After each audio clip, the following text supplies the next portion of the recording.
Assalamualaikum warahmatullahi wabarakatuh. Bismillahirrahmanirrahim. Alhamdulillahi rabbil alamin. Assalatu wassalamu ala asrafil anbiya'i wal mursalin sayyidina wa maulana Muhammadin wa ala alihi wa sahbihi ajma'in, amma ba'd. Hadirin yang dimuliakan oleh Allah, puji dan syukur kita panjatkan kehadirat Allah Subhanahu wa taala. Pada kesempatan yang baik ini kita bersama-sama senantiasa masih berikan kenikmatan oleh Allah berupa kesehatan dan kesempatan. Kita bersama-sama dapat hadir dalam kajian Islam. Mudah-mudahan kajian ini bermanfaat untuk kita semuanya. Amin ya rabbal alamin. Salawat serta salam semoga tersampaikan kepada baginda Rasulullah SAW yang telah membimbing kepada kita sekalian ke jalan yang benar, yakni dengan syariat agama Islam. Para jemaah sekalian yang dimuliakan oleh Allah, kajian kali ini kita akan membahas tentang bagaimana menciptakan keluarga yang sakinah mawaddah warahmah fi dini wa dunya wal akhirah, atau keluarga yang bahagia dunia sampai akhirat. Para jemaah sekalian, setiap orang di dalam menjalankan rumah tangga pasti menginginkan rumah tangganya bahagia. Tidak ada satupun orang yang membangun sebuah rumah tangga yang ingin gagal, tetapi semuanya menginginkan bahwa rumah tangganya adalah rumah tangga yang kokoh, yang bahagia, baik di dunia maupun sampai di akhirat kelak nantinya. Namun dalam kenyataannya, hadirin sekalian, banyak persoalan-persoalan dan kehidupan rumah tangga yang kadang-kadang persoalan itu sangat kecil, tetapi ternyata justru menjadi persoalan yang besar, sehingga tidak sedikit pasangan rumah tangga yang gagal untuk meraih kebahagiaan itu berujung kepada perpisahan atau perceraian. Bagaimana tip dalam Islam agar supaya setiap rumah tangga itu bahagia dunia akhirat? Maka marilah kita bersama-sama senantiasa ikuti pesan baginda Rasulullah SAW dalam sebuah hadis yang diriwayatkan oleh Imam Ad-Dailami yang menyampaikan arba'un min sa'adatil mar'i. Ada 4 kriteria persyaratan bahwa rumah tangga itu bahagia. Yang pertama adalah wa antakunu zaujatu solihatan. Anakala di dalam kehidupan rumah tangga ada pasangan yang serasi. Di dalam hadis ini disampaikan wa antakunu zaujatu solihatan, apabila mempunyai istri yang solehah. Kenapa di sini dikatakan istri yang solehah? Bukan berarti mentiadakan suami yang soleh. Kedua-duanya harus keseimbangan antara suami dan istri, harus soleh dan solehah. Kenapa? Itu adalah merupakan kunci dalam kehidupan rumah tangga bahagia. Kita sadar hadirin sekalian bahwa sesungguhnya wanita itu luar biasa. Sampai-sampai dalam sebuah hadis yang lain Rasul mengatakan bahwa ad-dunya mata, dunia ini adalah perhiasan, wa khairu mataiya al-mar'atus sholihah. Sebaik-baik harta benda di dunia ini adalah mempunyai istri yang solehah. Bagaimana kita bisa membimbing istri kita menjadi istri yang solehah? Maka yang perlu digarisbawahi adalah kita sebagai suami harus sanggup menjadi suami yang soleh. Kita sebagai suami harus menjadi imam dalam rumah tangga. Tidak boleh kita menuntut istri kita solehah, tetapi diri kita tidak pernah soleh. Bagaimana bisa kita membangun rumah tangga yang baik? Sedangkan suami itu adalah bagian dari kepemimpinan dalam rumah tangga. Suami adalah pemimpin dalam rumah tangga. Kalau suaminya itu bertanggung jawab, maka insya Allah seluruh keluarga akan mengikutinya. Tetapi manakala suaminya tidak bisa menjadi pemimpin yang adil, pemimpin yang baik, maka jangan berharap rumah tangganya bahagia. Guru dalam kehidupan rumah tangga, istri dan anak itu adalah suami. Makanya suami harus bisa menjadi contoh. Maka dalam sebuah ayat Allah menyatakan Bismillahirrahmanirrahim, Qu anfusakum wa ahlikum nar. Jagalah dirimu dan keluargamu dari api neraka. Artinya hadirin sekalian, kalau kita menginginkan istri menjadi persyaratan rumah tangga bahagia menjadi istri yang soleh, maka tidak ada lain kecuali bahwa suami harus sanggup menjadi contoh mendidik kepada istri dan anaknya, sehingga istrinya menjadi istri yang solihah, taat dan patuh kepada suaminya. Para jemaah sekalian yang dimuliakan oleh Allah, jangan kita membuat, kita sering dengar bahkan difilmkan di media massa. Kenapa suami-suami takut kepada istri? Kan ada itu. Ini tidak ada lain kecuali karena kita gagal. Suami gagal mendidik istrinya. Sehingga apa? Masya Allah, kadang-kadang suami itu takut sama istrinya. Makanya kita harus berupaya dan berusaha mendidik pada keluarga kita dan kaidah-kaidah agama. Itulah yang bisa membangun kepada seseorang menjadi orang yang paham agama, sehingga menjadi istri kita ini istri yang solihah. Para jemaah sekalian dimuliakan oleh Allah, luar biasa. Kalau kita sudah bisa menjadikan menjadi suami yang tanggung jawab, membentuk istri menjadi istri yang solihah, maka inilah persyaratan yang pertama bahwa rumah tangga kita akan menjadi rumah tangga yang bahagia. Mudah-mudahan kita semuanya rumah tangga kita menjadi rumah tangga yang bahagia manakala kita bersama-sama bisa berjalan serasi seimbang. Bukan kita hanya menuntut, tetapi kita juga harus bisa menjadi contoh dalam kehidupan rumah tangga kita. Insya Allah hadirin sekalian, kalau istri sudah menjadi istri yang patuh, itulah harta yang tak ternilai harganya dalam kehidupan dunia ini. Kenapa? Karena istri sudah betul-betul luar biasa membanggakan di dalam kita ini. Bagaimana menjadi istri yang baik? Ciri-cirinya hadirin sekalian, menjadi istri yang baik itu adalah khairun nisa imra'atun. Sebaik-baik wanita dalam rumah tangga itu adalah ada 3 minimal yang harus kita lakukan. Yang pertama adalah idza nadharta syarratka. Para jemaah sekalian, luar biasa ini hadis Rasulullah. Membangun, mencetak istri wanita dalam rumah tangga. Istri kita itu manakala dipandang suami menyejukkan, Masya Allah, luar biasa. Istri-istri kita itu luar biasa ya. Bagaimana bisa suami itu senang melihat istri? Ya tentunya istri kita harus betul-betul paham bahwa dirinya sebagai istri bukan orang lain. Kita ini di Indonesia hadirin sekalian, Masya Allah ya. Istri-istri kita itu Masya Allah luar biasa. Kalau mau keluar, mau pesta, pilih baju satu lemari itu dipilih yang terbaik. Tapi kira-kira kalau menghadapi suaminya bagaimana? Kalau mau pesta, parfum satu lemari dipakai semua, semuanya dipakai. Tapi ketika menghadapi suaminya, ketika suami berlibur di rumah, kadang-kadang istri tidak lagi menampilkan sebuah penampilan yang baik, sehingga banyaklah perselingkuhan di sana. Kenapa? Suami sudah tidak tahan lagi di rumah. Nah, disinilah taruhannya para jemaah sekalian. Mencetak istri yang solihah itu adalah membangun pribadi istri menjadi istri itu yang paham akan tugas dan tanggung jawabnya sebagai istri.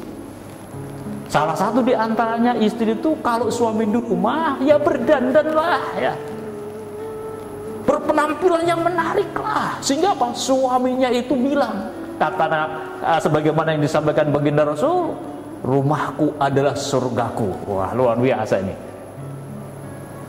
Baiti jannati, rumahku adalah surgaku. Kenapa? Sang suami sudah bisa merasakan kedamaian ketika berada di pelukan sang istri dalam kehidupan rumahnya. Luar biasa. Bagaimana bisa suami menyatakan rumahku adalah surgaku? karena di situ ada istri yang menjelma sebagai bidadari. Bagaimana istri bisa menjadi bidadari? Ya tentunya bersolek, dengan pakaian-pakaian yang bagus, menari, dengan bau-bau yang harum. Luar biasa. Maka insya Allah hadirin sekalian, suami manapun insya Allah, walaupun dia di jauh, rindu akan pulang menuju ke pangkuan istrinya. Ini salah satu menjadi istri yang solehah itu demikian. Jangan berbalik. Ketika suami di rumah malah justru tidak pernah berdandan, pakai pakaian, asal pakai pakaian dan lain sebagainya. Nah, menjadi istri yang terbaik adalah kita harus berani bahwa istri harus tampil menarik di hadapan suaminya. Ini yang pertama. Kemudian yang kedua, menjadi istri yang terbaik itu adalah wa idza amartaha atau atka. Istri yang soleh itu manakala diperintah suami selalu patuh dan taat, bukan malah justru sebaliknya.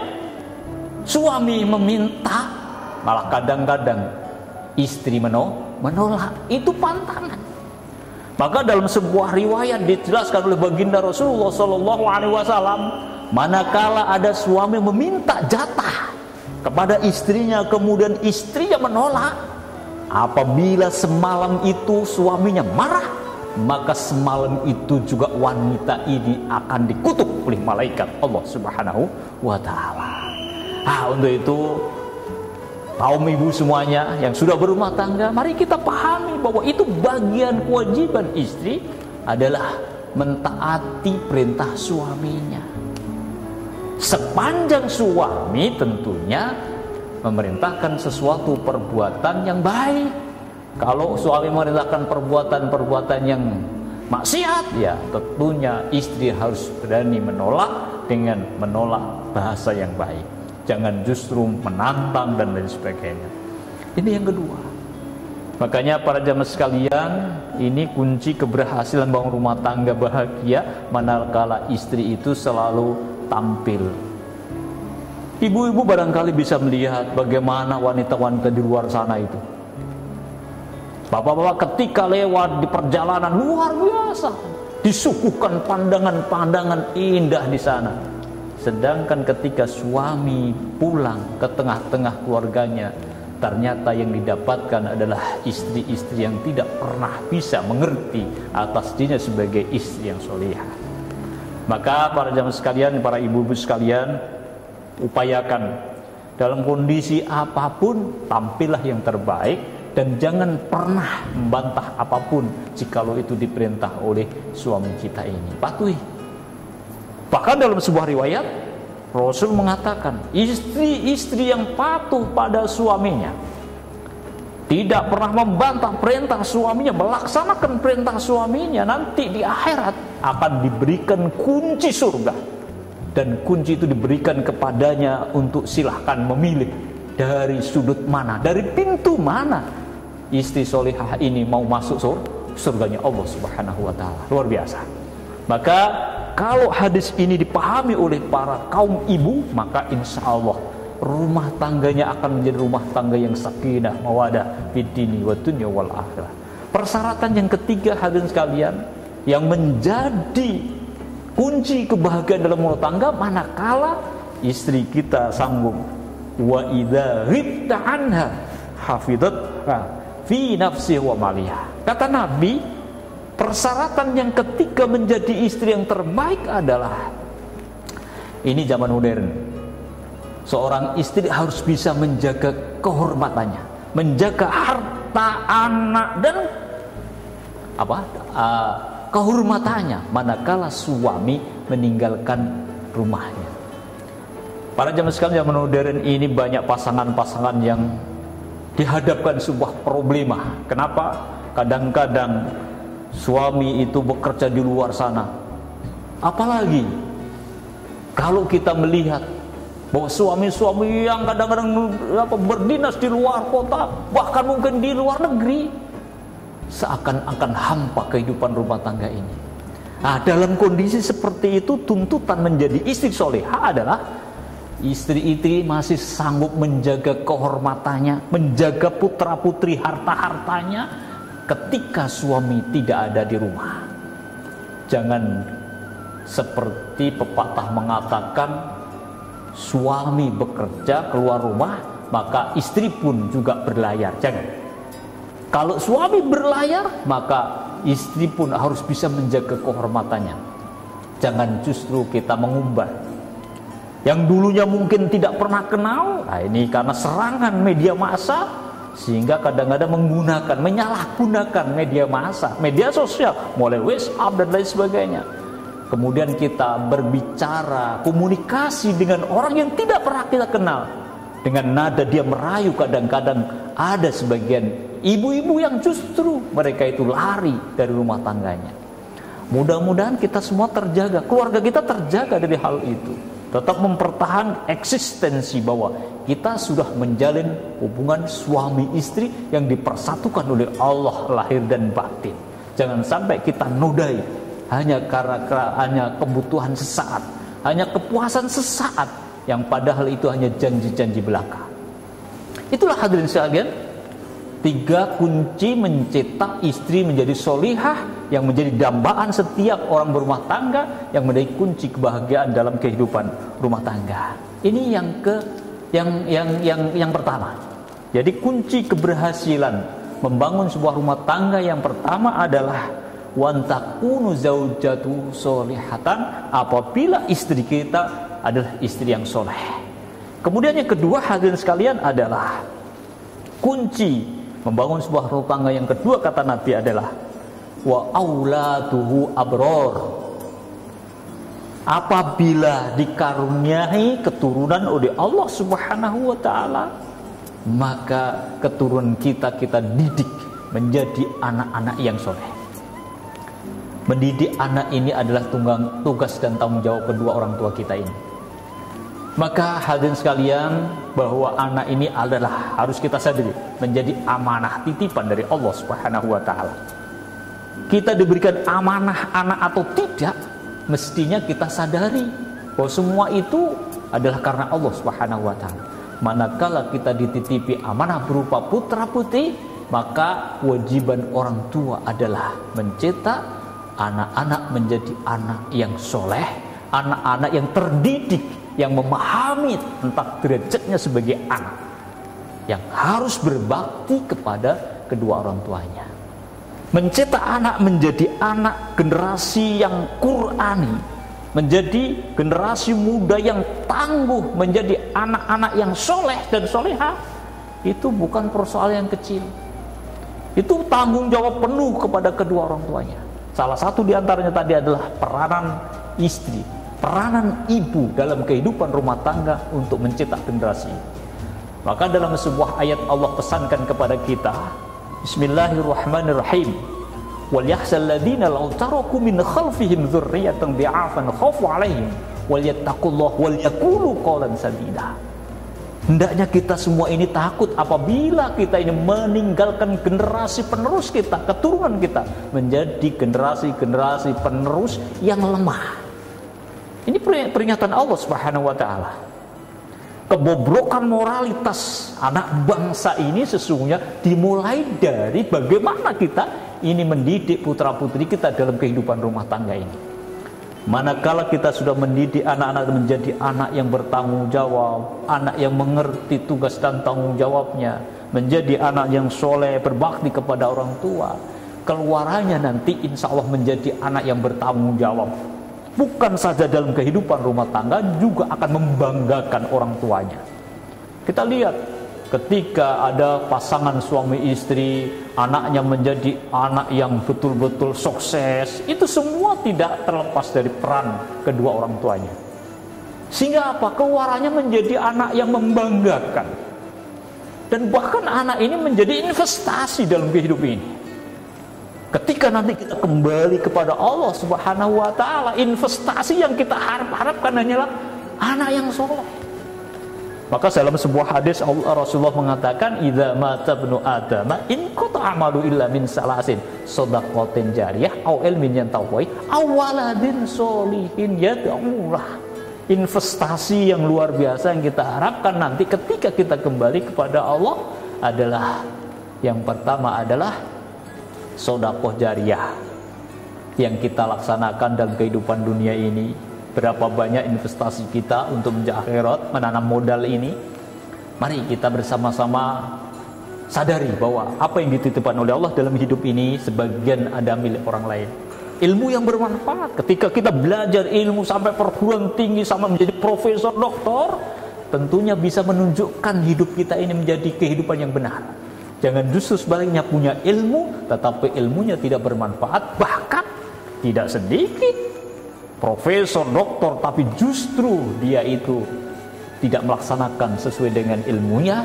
Justru dia memanipulasi dalam kehidupan ini, menjadi koruptor dan lain sebagainya itu. Ini berarti ilmu yang tidak bermanfaat. Ilmu yang bermanfaat adalah ilmu yang bisa menunjukkan hidup ini menjadi terarah, menjadi kita ini melakukan sesuatu yang benar, bukan justru kita membohongi yang sesungguhnya kita tahu, tetapi justru kita ini pura-pura tidak tahu. Ini membahayakan. Yang terakhir tadi adalah waladun sholihun yad'ulah, anak adalah menjadi investasi yang senantiasa kita harapkan nantinya. Ketika kita kembali kepada Allah, yang kita harapkan hanya doa seorang anak. Masya Allah, kira-kira anak kita ini sudah bisa mendoakan kita atau belum? Ini tantangan bagi kita, pasangan suami istri. Kalau pasangan suami istri sudah bisa mengangkat derajat putra putri menjadi putra putri yang bisa senantiasa mendoakan kedua orang tuanya, Masya Allah, seakan-akan ketika kita di alam barzah, di alam kubur, ketika anak kita mendoakan kita, seakan-akan kita diberikan rahmat oleh Allah Subhanahu wa Ta'ala. Untuk itu mari kita harus takut ya, menghadapi, menyiapkan generasi muda ini. Ini bagian dari tugas kita, bahwa kita bersama-sama mengharapkan rumah tangga ini adalah bahagia, sejahtera. Tidak sedikit hal keberhasilan anak yang membahagiakan kedua orang tuanya. Anak kita menjadi sukses, anak kita menjadi selalu tunduk pada peraturan-aturan. Tidak sedikit juga anak-anak yang menjadi fitnah, menjadi musuh kedua orang tuanya. Coba bayangkan. Naudzubillah, jangan sampai kita bersama-sama justru anak-anak menjadi musuh kita. Bagaimana menjadi musuh kita? Masya Allah, tidak sedikit orang tua kita masuk penjara. Ada sebagian kadang anak-anak kita menghina orang tuanya sendiri. Masya Allah. Ada anak yang menuntut di pengadilan gara-gara harta warisan. Kenapa? Anak tidak paham. Anak hanya menuntut dan menuntut. Kenapa? Gagal kita mendidiknya, sehingga apa? Seakan-akan dunia ini adalah merupakan tujuan akhir dari kehidupannya. Padahal kita bersama-sama kembali kepada Allah Subhanahu wa Ta'ala. Syarat yang kedua membangun rumah tangga yang bahagia itu adalah manakala kita bisa mencetak anak-anak kita menjadi anak-anak yang terdidik, anak-anak yang soleh, yang senantiasa mampu dan sanggup mendoakan kepada kedua orang tuanya nantinya. Rabbil firli wali walidayya warhamhuma kama rabbayani shaghira. Masya Allah, luar biasa betapa indahnya ketika anak-anak kita sanggup mendoakan seperti itu. Itulah yang kita tunggu-tunggu. Kemudian yang ketiga, syarat mutlak untuk bangun rumah tangga yang bahagia adalah wa khulata'uhu sholihin. Apa artinya? Para jemaah sekalian, kita ini manusia yang dititahkan oleh Allah di muka bumi sebagai makhluk sosial. Jadi kita jangan justru dalam kehidupan ini menyendiri. Ketika kita hidup sosial, mari kita lihat apakah teman-teman kita ini betul-betul teman kita, atau justru sebaliknya mereka musuh kita. Itu kalau kita tidak pandai-pandai memilih teman, maka tidak sedikit teman-teman kita ini yang menjerumuskan kita. Nah, yang kita harapkan adalah mari kita dekat kepada orang-orang yang soleh. Pergaulan itu akan menentukan keberadaan diri kita ini. Makanya kalau kita salah pergaulan tidak sedikit, karena teman kita itu tidak benar, akhirnya kita berujung kepada dibawa polisi. Kenapa? Ya itu tadi. Kenapa? Teman-teman kita memang bukan teman-teman yang benar. Makanya kita harus bisa memilih bahwa mari kita bergaul dalam hidup ini, minimal pergaulan kita ini dengan orang-orang yang baik-baik. Nah, bagaimana kita bisa melihat bahwa itu orang baik-baik? Ya minimal kita tahu apa yang dilakukan setiap harinya. Tentu bahwa apa yang dilakukan itu adalah hal-hal yang baik. Tidak pernah mereka itu malah mengajak kita pada perbuatan-perbuatan yang buruk. Jangan masuk kita nimbrung pada kelompok-kelompok yang sukanya tidak benar, cangkruan, minum-minuman keras dan lain sebagainya. Ini di dalam konteks sebagai pasangan suami istri yang soleh tidak masuk. Kenapa? Pasangan yang soleh selalu bergaul kepada orang yang soleh. Kenapa? Karena itu adalah akan menunjukkan kepada kita ke jalan yang benar. Ketika kita salah pergaulan, maka insya Allah kita pun sulit untuk membentengi diri kita,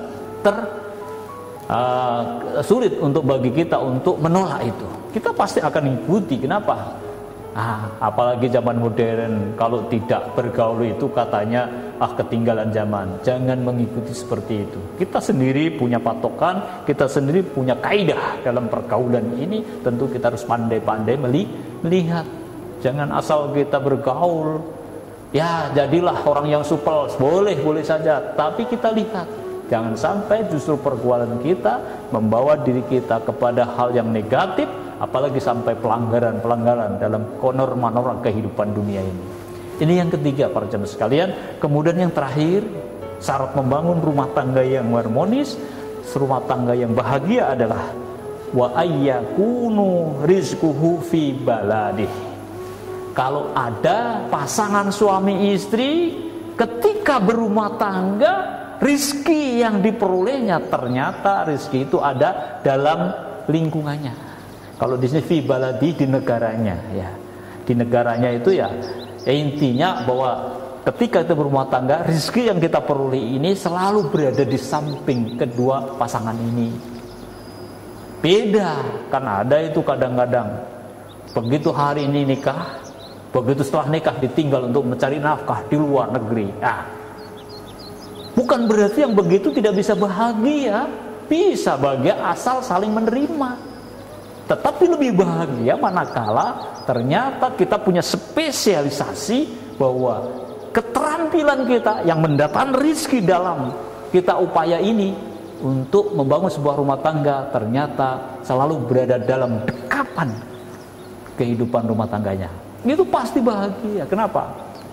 Setiap hari kita mencari nafkah, sore berada di tengah-tengah keluarganya. Luar biasa. Kalau kami ini mungkin belum bisa seperti itu. Kenapa? Apalagi sebagai abdi negara, tidak mungkin kita akan bisa seperti itu. Ketika kita berlayar di tengah lautan dan sana, kadang-kadang kita tinggalkan anak istri kita. Hanya sekedar kita ini memperoleh rezeki untuk modal dalam kehidupan rumah tangganya. Tapi manakala itu kita terima, fa insya Allah itu tidak menjadi sebuah halangan dalam membangun sebuah rumah tangga. Tapi alangkah indahnya ketika kita bekerja dimanapun kita bertugas, kemudian keluarga, anak istri kita bawa, kita ajak bersama-sama. Kenapa? Disitulah kita akan merasakan keindahan membangun sebuah rumah tangganya.